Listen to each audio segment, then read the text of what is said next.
Hello YouTube and welcome to another review, and this time we have Airfix's 172 scale World War II British 8th Army.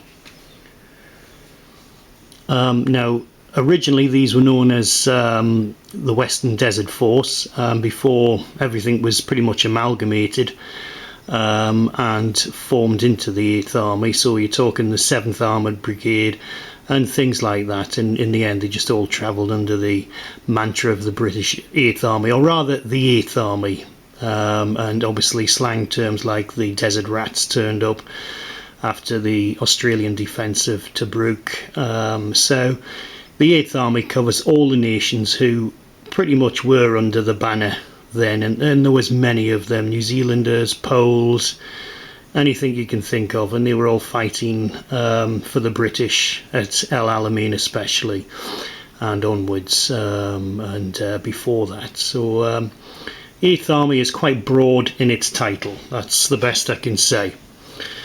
This set in itself is a very old set. It's from about 1970, probably the early 70s anyway, at least. I believe there was a forerunner to this set, but I've never seen it. This is the set I knew as a kid. I had this set. It's a much copied set. There was lots of Chinese knockoffs roaming about, just essentially missing quite a number of the poses that you will see in this box. But a much copied set, and still stands up to this day.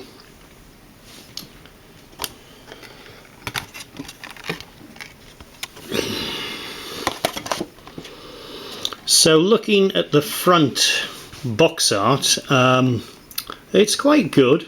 I see nothing wrong with it. We've got a broken up German tank here and the 8th Army busting through German lines here. So, you know, this is, to me, I've always felt this set portrays El Alamein, and I'll tell you why when we look at the figures.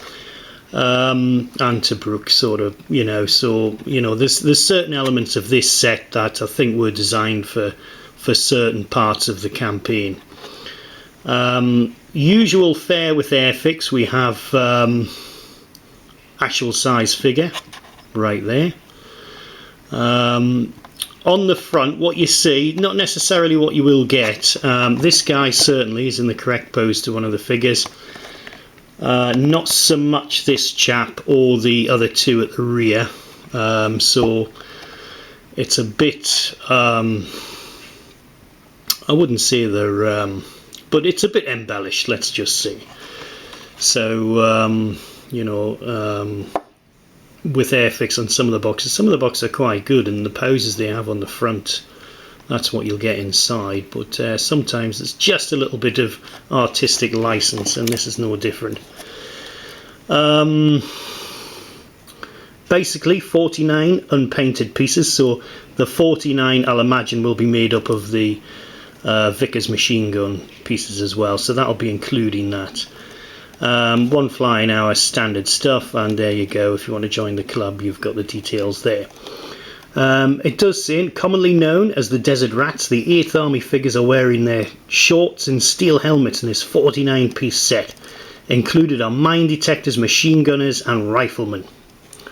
So yeah, I think they're quite happy with this set, just from the way it sounds. I mean, obviously I was reading it in a quite enthusiastic manner, but it does say contents may vary from those illustrated, but I don't really see how that's possible with these sets, but they're obviously just saying that in case there's a little blip.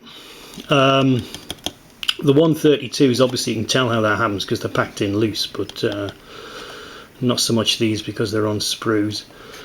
And we've got all the warnings here, so keep away from children under 36 months. Probably even that's a bit, I think probably should be older than that really. And it's got a skill, they're saying 8+, kids will enjoy it, so that's probably reasonable. So that's what we get on the side, just similar sort of stuff. Right, so on the back, this is what we have. So I hope the light isn't sort of impairing on the camera. So we've got machine gunner, We've got a guy running with a Sten. We've got a rifleman running. We've got a guy bayoneting. We've got a kneeling down shooting guy. We've got another guy with a set of binoculars, which is probably fairly, yeah, I'd say that's a fairly decent pose. You'll probably be able to see for miles in the desert. Officer, we've got a minesweeper, we've got 4 guys marching, another guy sort of doing a sort of a trot, rifleman, Brenner, and here we go with the Vickers machine gun here. So let's have a look. I think that's very clear. I mean, that's one of the good things about these Airfix's box. I mean, you just need to pick them up and have a look at them. But these days we're buying everything online. I mean, even when this information given was really to stop you from breaking into the boxes, because we've all done it. We've all gone to model shop and bust open all the boxes to the horror of the store manager. So let's have a look at the Sprue. Gosh, so are we going to get, yeah. Now what I will say, for a set from the 1970s, these are quite well detailed, and what I do like about this set, they've changed the colour of the plastic. For once they've got it right. When I was a kid, these things were like a creamy, funny white colour, and they were basically the sets I was using. Now that would have been a period around about 1980, yeah, early 80s, and it just didn't work. It just, you couldn't see the detail really.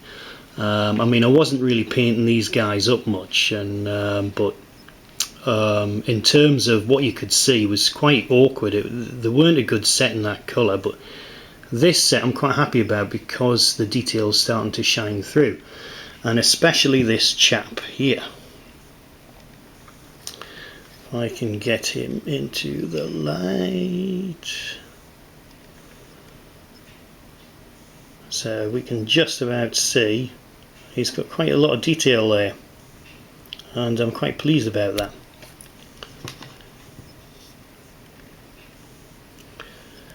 Anyway, what we'll do, we'll focus on the mine clearance, and this is why I always think of El Alamein with this set, because obviously mine clearance was massive. The Germans were laying, you know, I think it was a 5-mile wide area, was just completely mined, and the British had to go and basically get rid of the mines. Now, I know we ordered metal detectors at the time, but they were having difficulty, and I think they had to go and bayonet the mines out.